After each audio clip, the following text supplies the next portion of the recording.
میرے اندازے کے مطابق ہم زمین کے نیچے کم از کم 100 فٹ کی گہرائی میں موجود تھے۔ سرنگوں کا ایک شاخ در شاخ سلسلہ تھا۔ میرے قیافے کے مطابق اس کی طوالت 1.5-2 میل کے قریب تو ہوگی۔ حکم جی، اور جارج گورا کے کم از کم 45 باغی اس وقت اس زیر زمین پناہ گاہ میں موجود تھے اور ایک خونج کا منصوبے کے تانے بانے بن رہے تھے۔ میں نے فیروز سے پوچھا، اسحاق کہاں گیا ہے؟ وہ سرگوشی میں بولا، اسحاق کے ذمے اسلحے کا انتظام ہے، وہ اسی کام کے لیے گیا ہے۔ رائفلیں تو تم سب کے پاس موجود ہیں اور میرے پاس بھی ہے، میں نے کہا، لیکن ہمیں کچھ اور کی ضرورت بھی پڑے گی۔ وہ معنی خیز انداز میں بولا، یہ اسحاق زرگاں کا رہائشی ہے؟ میں نے پوچھا۔ ہاں، اس کی سگی بہن بھی جارج گورا کا شکار ہوئی ہے۔ کوئی 4 مہینے پہلے وہ بیمار ہو کر مر گئی تھی، لیکن جاننے والے جانت ہیں کہ وہ مری نہیں تھی، اس نے خود کو مارا تھا۔ کوئی زہریلی چیز کھا لی تھی اس بد نصیب نے۔ کیا ہوا تھا اس کے ساتھ؟ اس کا معاملہ سلطانہ سے مختلف تھا۔ دراصل جارج جیسے شکاریوں کے پاس 1000 طرح کے جال ہوتے ہیں، جس رنگ کی زمین ہو وہ اسی طرح کا جال بچھاوت ہیں۔ وہ لڑکی بڑی پیاری تھی، بالکل گڑیا کی طرح، اور بہت ہنس مکھ بھی۔ روبینہ نام تھا۔ اس کی شادی اپنے ماموزاد سے ہوئی تھی۔ یہ لڑکا بے روزگار تھا، پھر ہیروئن اور گانجا وغیرہ بھی پینے لگا۔ اسی دوران میں کچی آبادی میں کہیں جارج کی نگاہ روبینہ پر پڑ گئی۔ اس نے اسے اپنے شکار کے طور پر منتخب کر لیا۔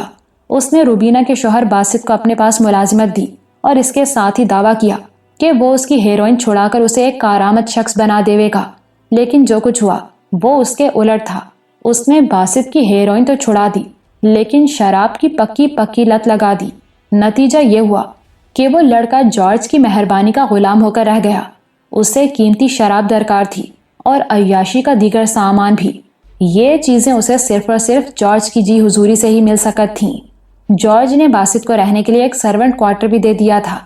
اس کے بعد باسط کے ساتھ ساتھ روبینہ بھی جارج کی 4 دیواری میں آ گئی۔ اسے 4 دیواری کے بجائے شکار گاہ کہنا زیادہ مناسب ہے۔ پھر ایک دن ایسا آیا کہ باسط نے خود نوبیاہتا بیوی کو مجبور کیا کہ وہ جارج گورا کی خواہش کے سامنے اپنا سر جھکائے۔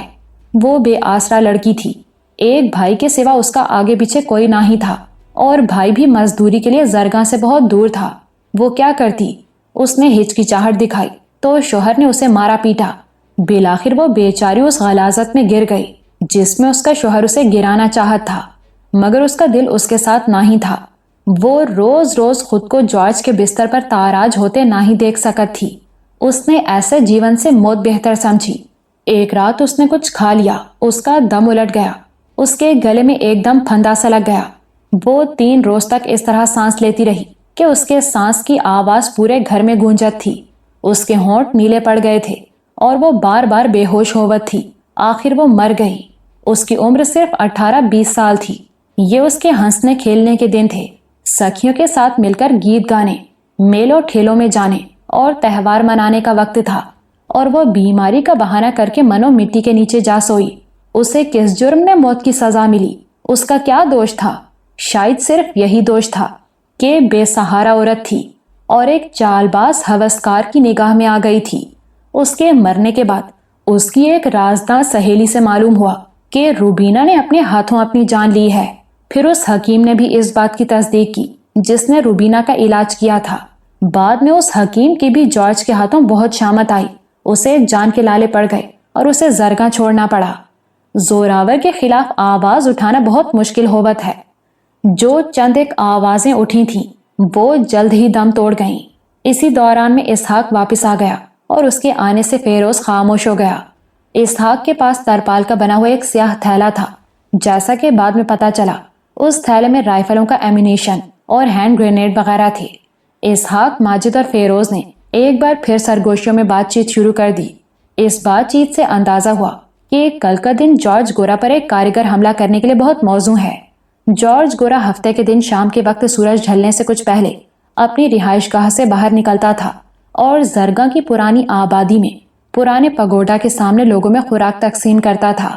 بظاہر جارج اور خیرات 2 متضاد چیزوں کی طرح نظر آتے تھے، مگر یہ بھی حقیقت ہے کہ جارج اور حکم جی جیسے دنیا پرست لوگ اکثر عوام الناس کو دھوکہ دینے کے لیے ایسے ڈھونگ رچاتے ہیں۔ شاید وہ اپنے طور پر اپنی زندگی کے کھاتے میں اپنے گناہوں کو بیلنس کرنے کی کوشش کرتے ہیں۔ چنگیز، ہلاکو اور ہٹلر جیسے انگنت جابر لوگوں کی زندگیوں میں کہیں نہ کہیں اس قسم کی ڈرامہ بازی موجود رہی ہے۔ غالباً یہ بھی ایسے ہی منافق رویے کا عکس تھا۔ جارج جیسا ظالم شخص ہر ہفتے ایک خاص دن میں غربا کی بستی میں پہنچتا تھا اور ان کے دکھوں میں شریک ہونے کی نمائش کرتا تھا۔ وہ جس راستے سے گزر کر جاتا تھا وہیں پر ایک خاص جگہ ایسی تھی جہاں اس کے مختصر قافلے پر گھات لگا کر حملہ کیا جا سکتا تھا۔ اسحاق، ماجد اور فیروز وغیرہ اس حملے کے بارے میں ساری تفصیلات پہلے ہی بتا چکے تھے۔ ابھی شام نہیں ہوئی تھی مگر گھنے درختوں کی وجہ سے نیم تاریکی پھیلی ہوئی تھی۔ یوں لگتا تھا کہ شام ہوتے ہی یہ جگہ گھٹا ٹوپ تاریکی میں ڈوب جائے گی۔ ہم اپنی زیر زمین پناہ گاہ سے کل رات کو ہی نکل آئے تھے۔ ہم نے ساری رات اور تقریباً سارا دن سفر کیا تھا۔ اس سفر کے لیے فیروز اور اسحاق وغیرہ نے گھنے جنگل میں شارٹ کٹ راستے استعمال کیے تھے۔ یوں وہ اندازاً 10-15 میل کا سفر کم کرنے میں کامیاب رہے تھے اور اب ہم اس خاص مقام پر پہنچ چکے تھے جہاں ہمیں گھات لگانا تھی۔ یہاں اسحاق وغیرہ کو درختوں میں ایک ٹوٹی پھوٹی گھوڑا گاڑی بھی مل گئی۔ یہ 4 پہیوں والی گاڑی تھی۔ اس کے اگلے بانس ٹوٹ چکے تھے، ایک پہیا بھی علیحدہ پڑا تھا۔ اسحاق، ماجد اور فیروز نے مشورہ کیا اور اس گاڑی کو حملے میں استعمال کرنے کا فیصلہ کر لیا۔ اسحاق اور فیروز تیزی سے گاڑی کا پہیا جوڑنے میں مصروف ہو گئے۔ اس گاڑی کا کیا کرو گے؟ میں نے فیروز سے پوچھا۔ اس کو راستہ روکنے کے لیے استعمال کریں گے، فیروز نے جواب دیا اور مجھے لے کر ان گھنے درختوں میں آ گیا جہاں سے راستہ صاف دکھائی دے رہا تھا۔ یہ ایک کچا لیکن بالکل ہموار راستہ تھا۔ دونوں طرف گھنے درخت تھے۔ زرگاں کی نئی آبادی بائیں طرف تھی اور بلند درختوں کے اندر سے کہیں کہیں اس کے آثار نظر آتے تھے۔ عمارتوں کے سنہری اور سفید کلس اور مندروں کی چوٹیاں ڈوبتے سورج کی روشنی میں جھلک دکھا رہی تھیں۔ راستے تک ایک چھوٹی سی ڈھلوان جاتی تھی۔ فیروز نے ڈھلوان کی طرف اشارہ کرتے ہوئے کہا، جب جارج کا قافلہ قریب آوے گا تو ہم اس 4 پہیوں والی گاڑی کو ڈھلوان کی طرف دھکیل دیویں گے۔ وہ گاڑی دوسرے کنارے کے درختوں سے ٹکرائے گی اور راستے کے عین اوپر رک جاوے گی۔ بات سمجھ آ رہی ہے نا؟ اس کے بعد کیا ہوگا؟ میں نے پوچھا۔ ہم 2 طرف سے جارج کی گاڑی پر حملہ کریں گے، چھلنی کر دیویں گے حرام زادے کو اور اس کے ساتھیوں کو۔ اس کی گاڑی کی پہچان کیا ہے؟ سفید گھوڑوں والی لال گاڑی۔ وہ 4 گاڑیوں کے قافلے میں سب سے الگ نظر آوے گی۔ اس کے آگے مسلح گارڈز کی گاڑی ہوگی۔ اس کے پیچھے والی گاڑی میں 2-4 مصاحب بیٹھے ہویں گے۔ ہو سکتا ہے کہ وہ خبیث موہن کمار بھی موجود ہو۔ آخری گاڑی میں بھی گارڈز کا دستہ ہوگا۔ ان لوگوں کے پاس G3 گن موجود ہوتی ہے۔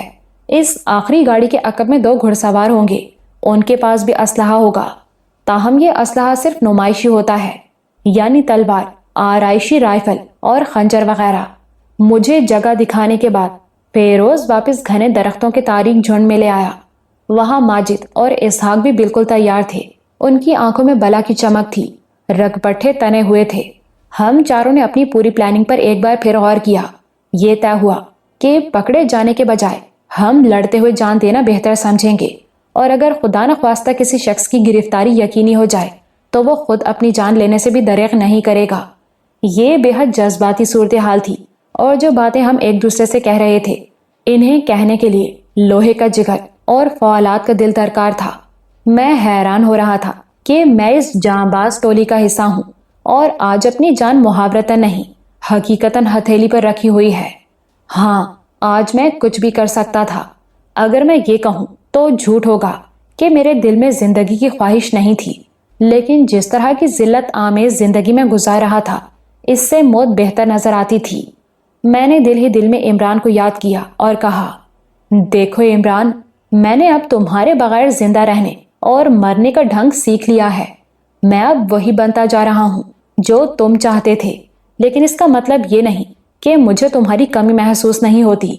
تم کیا جانو ان گزرے ماہوں سال میں نے کس کس طرح تمہیں یاد کیا ہے۔ تم میری زندگی کا ایک لازمی جزو بن چکے ہو میرے یار۔ میں ایک پل کے لیے بھی تمہیں بھول نہیں سکتا۔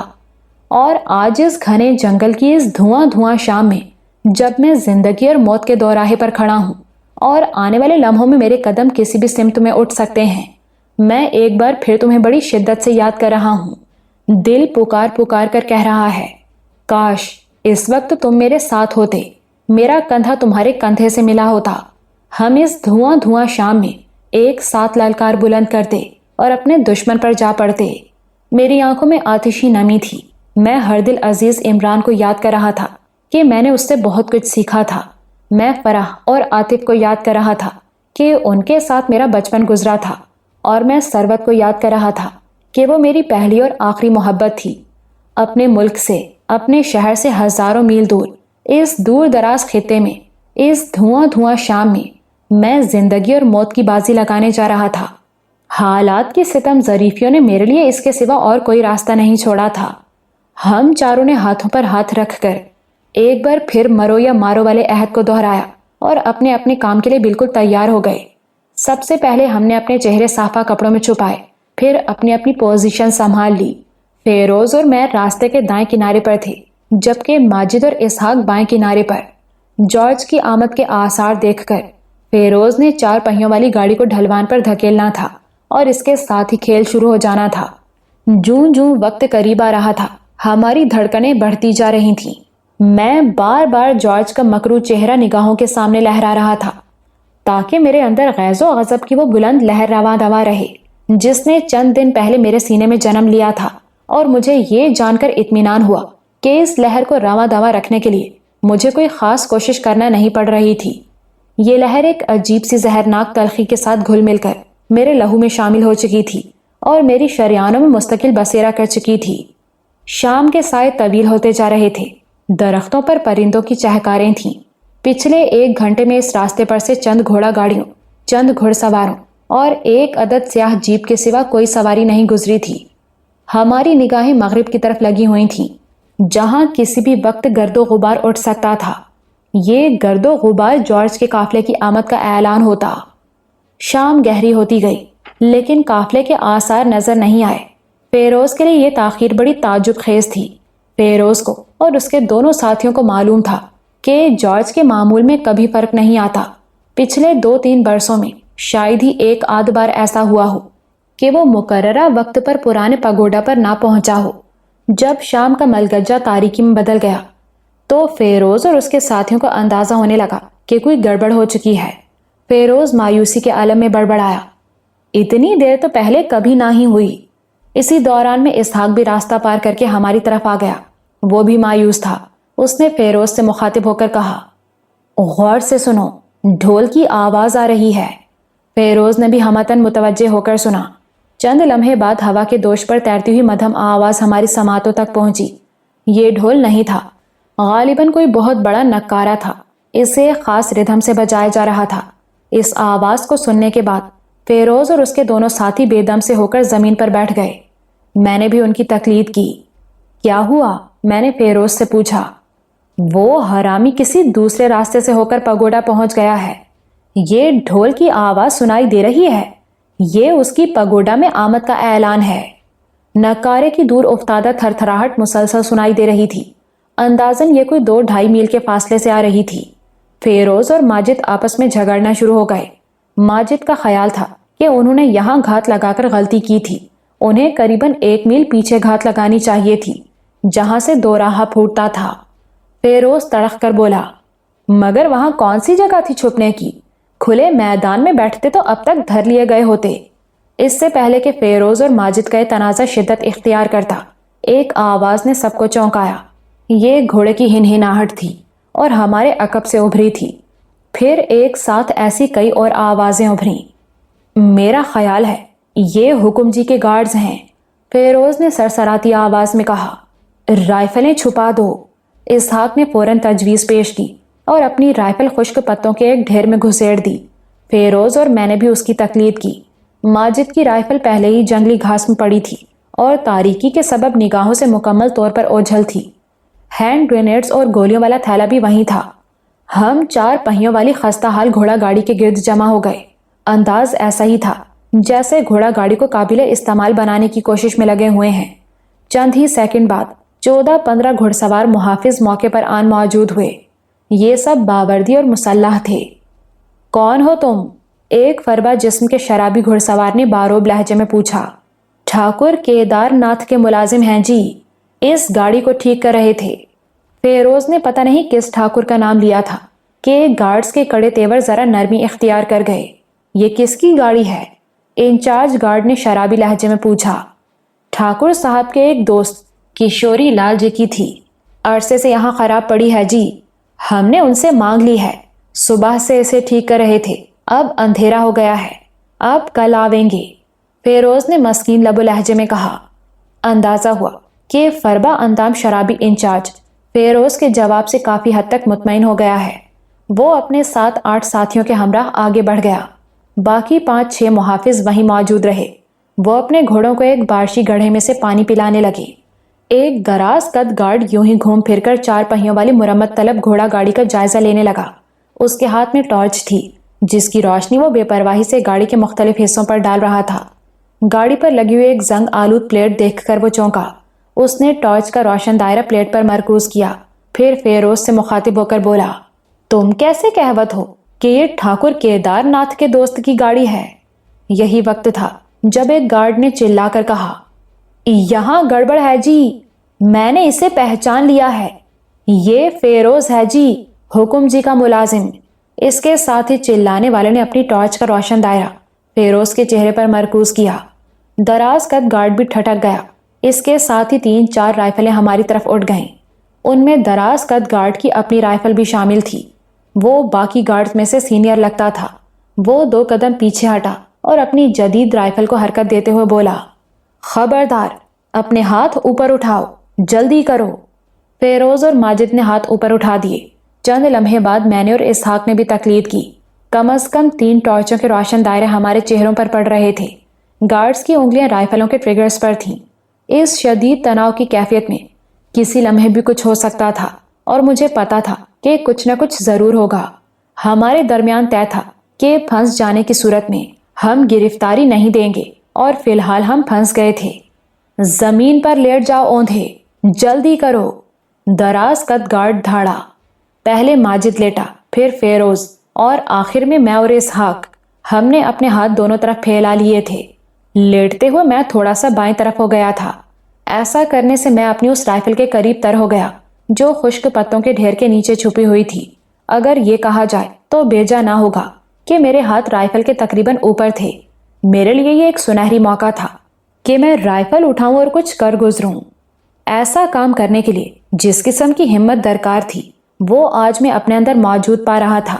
میرا دل کہہ رہا تھا کہ میں یہ کر گزروں گا، اور اگر نہ کر سکا تو کیا ہوگا؟ وہی کچھ ہوگا جس کے لیے میں پہلے سے تیار تھا، تخت یا تختہ۔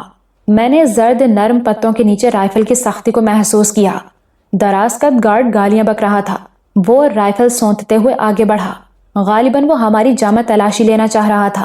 اسے خدشہ تھا کہ ہمارے لباس میں کوئی ہتھیار وغیرہ ہوگا۔ اسے معلوم نہیں تھا کہ مجھے اوندھا لیٹنے کا حکم دے کر وہ خود مجھے میرے ہتھیار کے قریب پہنچا چکا ہے۔ وہ سامنے کی طرف سے آ رہا تھا۔ ابھی وہ مجھ سے 5-6 قدم دور تھا کہ میں نے پتوں کے ڈھیر میں چھپی ہوئی رائفل نکالی۔ اس کا سیفٹی کیچ پہلے سے ہٹا ہوا تھا۔ میں نے رائفل سیدھی کی۔ ایک لہجے کے لیے دراز قد گارڈ پتھر کا بت بنا کھڑا رہ گیا۔ رائفل نے دھماکے سے شعلہ اگلا۔ گولی دراز قد گارڈ کے سینے پر کہیں لگی۔ وہ اچھل کر کانٹے دار جھاڑیوں میں گرا۔ میں نے دوسرا فائر اس شخص پر کیا جو پیچھے ہٹتے ہوئے اپنی رائفل سیدھی کر رہا تھا۔ میرا پہلا فائر خالی گیا۔ مد مقابل نے گولی چلائی جو میرے سر کے بالوں کو چھوتی ہوئی عقب میں درخت کے تنے پر لگی۔ میں نے تیسری بار ٹریگر دبایا۔ اس مرتبہ گولی نے مد مقابل کو زخمی کیا۔ وہ پیٹ پکڑ کر جھکتا چلا گیا۔ اس کی کرہ دردناک تھی۔ اسی اثنا میں اسحاق، ماجد اور فیروز بھی پتوں میں سے رائفلیں برآمد کر چکے تھے۔ ماجد کو تو فائر کرنے کا موقع ہی نہیں ملا اس سے پہلے کہ وہ رائفل کو پوری طرح اپنے ہاتھوں میں لے سکتا۔ 12 بور کی ایک گولی اس کے جبڑے اور سر کو چیرتی ہوئی نکل گئی۔ تاہم میں، اسحاق اور فیروز درختوں کے پیچھے پناہ لینے میں کامیاب ہوئے۔ گارڈز بھی مختلف درختوں کے عقب میں پناہ لے چکے تھے۔ ان میں سے 2 نے خستہ حال گھوڑا گاڑی کے پیچھے پوزیشن لی تھی۔ قریباً 1 منٹ تک اندھا دھند فائرنگ ہوئی۔ دھماکوں سے جنگل گونج اٹھا۔ تاریکی میں ہر طرف شعلے لپکتے نظر آئے۔ یہ شعلے مخصوص آوازوں کے ساتھ درختوں کے تنوں میں پیوست ہو رہے تھے اور شاخوں سے ٹکرا رہے تھے۔ میں ایک تناور درخت کی اوٹ میں تھا۔ میں لڑائی کے داؤ پیچ سے زیادہ واقف نہیں تھا، لیکن میرے اندر کی ہیجانی کیفیت مجھے راستہ دکھا رہی تھی۔ میں نے تناور درخت کی اوٹ چھوڑی اور تیزی سے بھاگ کر بارشی گڑھے میں کود گیا۔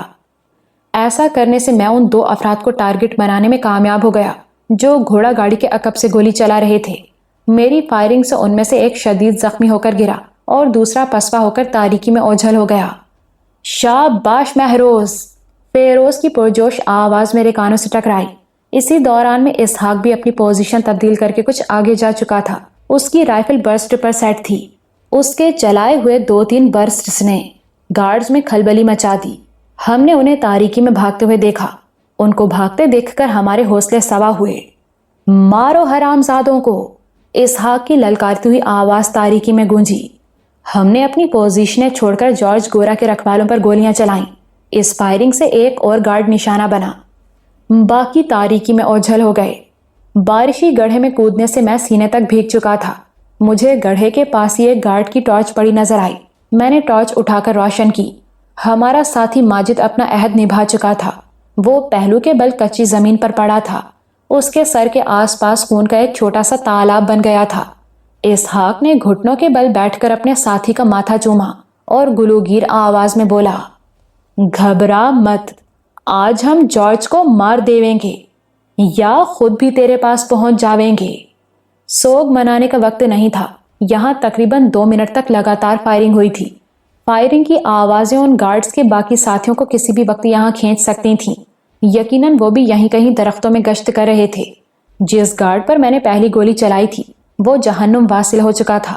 اس کا لمبا جسم کسی گھڑیال کی طرح جھاڑیوں میں مردہ پڑا تھا۔ جس گارڈ کے پیٹ میں گولی لگی تھی وہ شدید زخمی حالت میں تھا اور بے ہوش ہو چکا تھا۔ ایک دوسرے گارڈ کی لاش بھی جھاڑیوں میں پڑی تھی۔ اس گارڈ کی رائفل اور گولیوں والی بیلٹ فیروز نے اٹھا لی۔ ہمیں یہاں زیادہ دیر نہیں ٹھہرنا چاہیے، وہ تیزی سے بولا۔ اسحاق نے ہینڈ گرینیڈز والا تھیلا اٹھایا اور ہم وہاں سے چل پڑے۔ گارڈز کے 3-4 گھوڑے جھاڑیوں میں ادھر ادھر چکرا رہے تھے۔ ہم انہیں نظر انداز کرتے ہوئے تاریکی میں لپکتے چلے گئے۔ ماجد کی موت نے اسحاق کو کچھ زیادہ ہی ہیجان میں مبتلا کر دیا تھا۔ وہ بے قراری سے رائفل کو اپنے ہاتھوں میں حرکت دے رہا تھا، جیسے اپنے سامنے آنے والے کسی بھی شخص کو مار دینے کا ارادہ رکھتا ہو۔ اب کیا کرنا ہے؟ فیروز نے تیز تیز چلتے ہوئے پوچھا۔ میں تو کہوت ہوں، آج جارج کو ڈھونڈ نکالیں، اسے مار ڈالیں یا خود مر جاویں۔ لیکن مجھے لگتا ہے کہ اب اس تک پہنچنا بڑا مشکل ہوئے گا۔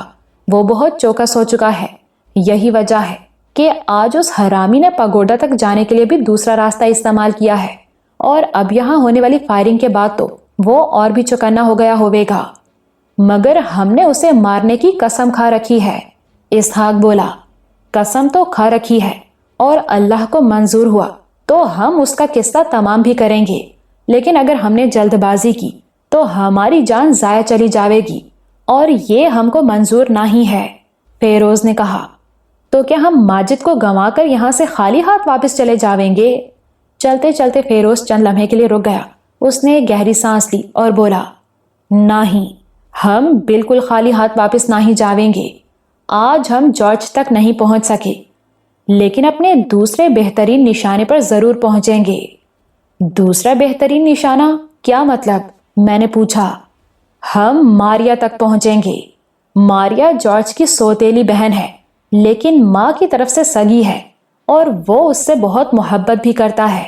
ہم جارج کو ایسا زخم دیں گے جو اسے زندگی اور موت کے درمیان لٹکا دیوے گا۔ مر سکے گا نہ جی سکے گا۔ وہ بدذات ہمیں کہاں ملے گی؟ اسحاق نے دانت پیس کر پوچھا۔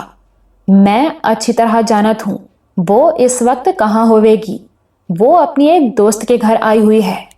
ٹھاکر کیدار ناتھ کی بیٹی کامنی دیوی کی سگائی کی رسم ہے۔ مجھے پتا ہے کہ وہاں بہت زیادہ لوگ نہیں ہوں گے۔ حفاظت کا بھی کوئی خاص انتظام نہیں ہوئے گا۔ ہم اس موقع کا فائدہ اٹھا کر ماریا کو عدم آباد روانہ کر سکت ہیں، بالکل کر سکت ہیں۔ اگر ایسا ہو جائے تو واقعی یہ بہت بڑی بات ہوئے گی۔ یہ بات ہوئے گی اور ابھی ہوئے گی۔ فیروز کے لہجے میں سخت ہیجان تھا۔ ہم نے درختوں کے درمیان تیزی سے سفر کیا۔ ہمارے پاس ٹارچیں موجود تھیں، لیکن ہم انہیں استعمال نہیں کر سکتے تھے۔ اسحاق اور فیروز یہاں کے راستوں کے شناور تھے۔ وہ بڑی مہارت سے محفوظ اور شارٹ کٹ راستے استعمال کر رہے تھے۔ ایک جگہ وہ ایک برساتی نالے کے اندر سے بھی گزرے۔